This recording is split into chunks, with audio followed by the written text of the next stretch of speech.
Premium मिला कि नहीं मिला, ये आइडेंटिफाई कर रहे थे। सिचुएशन 1 हम कवर कर चुके हैं कि अगर प्रीमियम मिला। और ज्यादा मजेदार हो जाती है सिचुएशन अगर प्रीमियम नहीं मिला। अगर प्रीमियम नहीं मिला, अब ध्यान से देखना, प्रीमियम नहीं मिला तो जब प्रीमियम मिला ही नहीं, पहले ड्यू होता है या रिसीव होता है पैसा?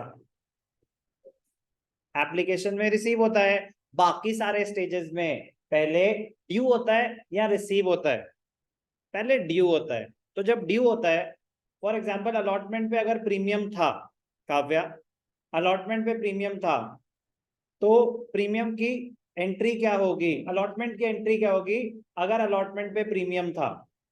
Journal entry to be pass at the time of allotment money, अगर प्रीमियम एग्जिस्ट करता है तो, without the amount, just the journal entry. नालायक,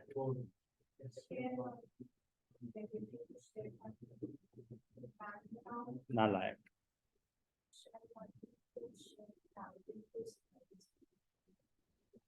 क्या? जब टाइम आएगा तभी तो बोलना होता है। कभी कभी अपॉर्चुनिटी मिलती है, यूज करनी चाहिए। आपके लिए वो एक एडवांटेजेस सिचुएशन है कि वो कॉन्फिडेंस बूस्टर होते हैं ये चीजें, कि एकदम से मेरे से कुछ पूछा गया और मैंने आंसर दे दिया, अच्छी फीलिंग आती है। फायदा उठाना चाहिए उस चीज का बेटा। समझें, ये छोटे छोटी चीजें हेल्प करेंगे हमें। आंसर हमें आता होता है, बट रिटर्न में ही क्यों करना? ऐसे एकदम से अगर कोई पूछ ले तो बोलना भी तो आना चाहिए ना, तो हमारी नॉलेज का ज्यादा फायदा है। ऐसे थोड़ी ना कि एंट्री हमें आती नहीं है, बट वो फ्लो में लिख रहे होते हैं ना सर, तो वो हो जाती है। मैं कह रहा हूँ कि 10 स्टेप्स थे, कोई एकदम से बोले स्टेप 7 और आप बोल पाए, तो आप सोचो ना कि आपकी प्रिपरेशन कैसी है। वैसी होनी चाहिए। तो share allotment due, share allotment to share capital to securities premium. तो जब आप ड्यू की एंट्री पास करते हैं तो आपने तो प्रीमियम क्रेडिट कर दिया, आपने तो अपना प्रॉफिट मान लिया, आपने उसको रिजर्व्स एंड सरप्लस में भी दिखा दिया। अभी पैसे मिले हैं क्या? आप तो अपना प्रॉफिट मान चुके हो। जैसे ही आपने सिक्योरिटीज प्रीमियम को क्रेडिट करा, आप अपना प्रॉफिट मान चुके हो। अब अगर वो पैसे नहीं मिलते तो क्या उसको इग्नोर कर सकते हैं? तो आपने गलत प्रॉफिट दिखा रखे हैं, इन्फ्लेटेड। तो if the premium has not been received, reverse कर दो। क्या कर दो? रिवर्स कर दो। तो जब प्रीमियम मांगा था तो प्रीमियम क्रेडिट हुआ था, अब नहीं मिला तो प्रीमियम डेबिट कर दो, रिवर्सल हो जाएगा। किसका? वो प्रीमियम का जो नहीं मिला। तो जर्नल एंट्री क्या हो जाएगी? ध्यान से देखेंगे।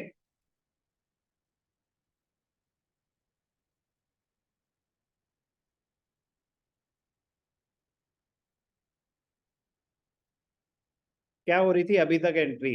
Share capital account debited to calls and arrears to forfeited shares, ये हो रही थी एंट्री। बस एडिशनली क्या आ जाएगा? Securities premium, securities premium reverse हो रहा है। तो लेकिन फिर सर डेबिट और क्रेडिट कैसे मैच करेंगे? क्यों नहीं करेंगे? शेयर कैपिटल कितने से डेबिट होता है? Ishita,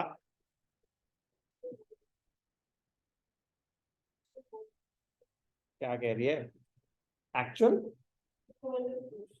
face value of the called up portion. Actual क्या था? और the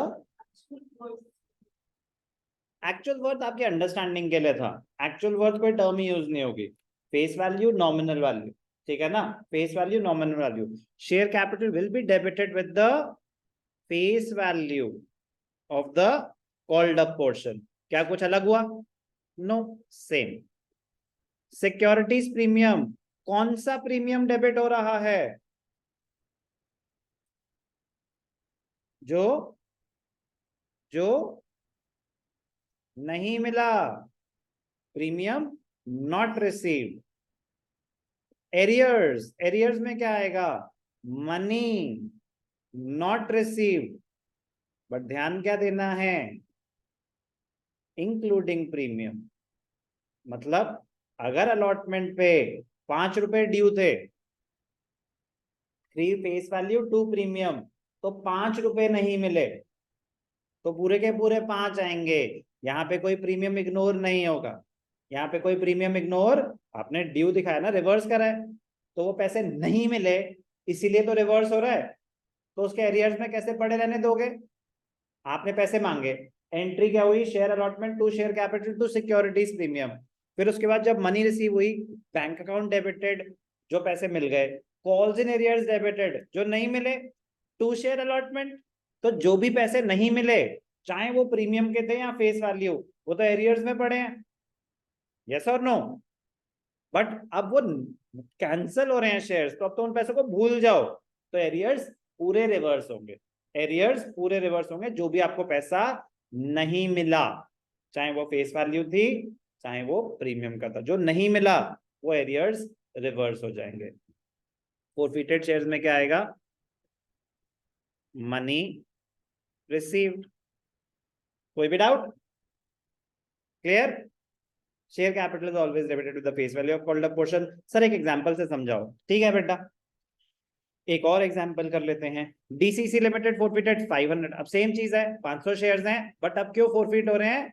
for non payment of allotment, first and second. Allotment भी नहीं मिली, फर्स्ट कॉल भी नहीं मिली, सेकंड कॉल भी नहीं मिली, तो दिया क्या था? एप्लीकेशन। जोश जोश में शेयर खरीद तो लिया, उसके बाद कोई पैसे नहीं दिए। तो पहली बात, shares were originally issued at premium. कोई भी डाउट? ठीक है जी। प्रीमियम मिला कि नहीं मिला? अनन्या, नहीं मिला। कैसे पता चला?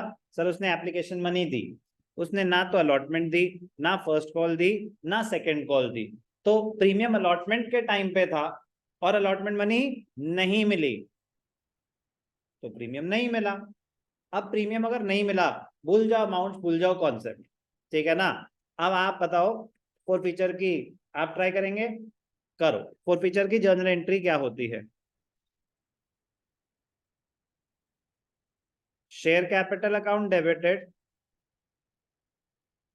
To calls in arrears to forfeited shares, to forfeited shares. Share capital is debited with the face value of called up portion. Question में प्रीमियम था कि नहीं था, मिला कि नहीं मिला, तो फिर वो भी रिवर्स हो जाएगा। रिवर्स, जब ड्यू था तो क्रेडिट, रिवर्स हो रहा है तो डेबिट। अब आते हैं अमाउंट्स पे। एंट्री क्लियर है सबको? एंट्री चेंज नहीं होने वाली। अगर एग्जिस्ट करता था प्रीमियम और प्रीमियम नहीं मिला तो ये एंट्री पास होगी, एंट्री चेंज नहीं होगी। अब अमाउंट्स की बात करते हैं। कितने शेयर्स फॉरफिट हो रहे हैं? 500। फेस वैल्यू ऑफ कितना है? कॉल्ड अप पोर्शन कितने मांगे थे हमने? Face value, premium, issue price 2 + 0। Premium कितना है? 3 + 2, 4 + 0, 1 + 0, 10 + 2। क्लियर है?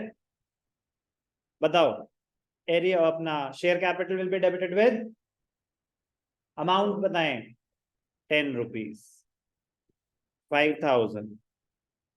सिक्योरिटीज प्रीमियम 500 इंटू, प्रीमियम नहीं मिला 500 शेयर्स पे, 2 रुपए नहीं मिला, बिल्कुल ठीक। एरियर्स, क्या नहीं मिला? बोलेंगे एरियर्स, एप्लीकेशन ही दी थी उसने, बस उसने सिर्फ एप्लीकेशन दी थी। एरियर्स कितने हैं? 500 इंटू 5,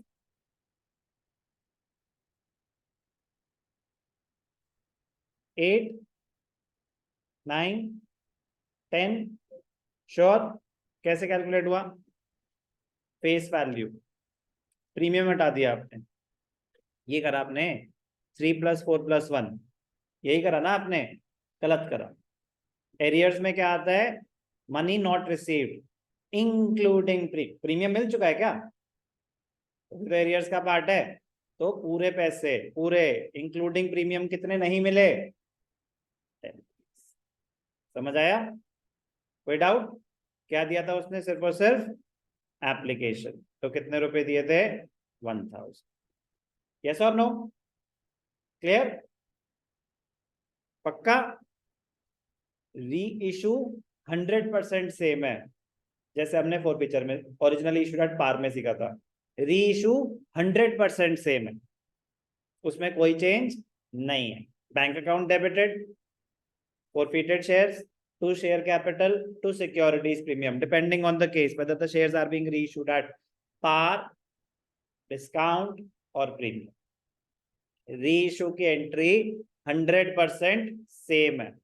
तो बेटा अपने आप से पूछना कि कॉन्सेप्ट वाइज कितना परसेंट ऐड किया मैंने, 1%, 2%, 3%, 5% मैक्सिमम, इससे ज्यादा तो कॉन्सेप्ट ऐड ही नहीं करा मैंने, क्योंकि forfeiture of shares originally issued at a premium, if the premium has been received, same entry.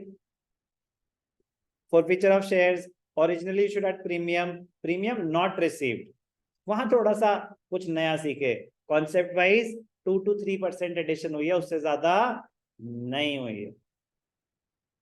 But ये कॉन्सेप्ट खत्म करने के बाद आपका 70% of the chapter, 75% of the chapter, almost 80% of the chapter खत्म हो जाता है।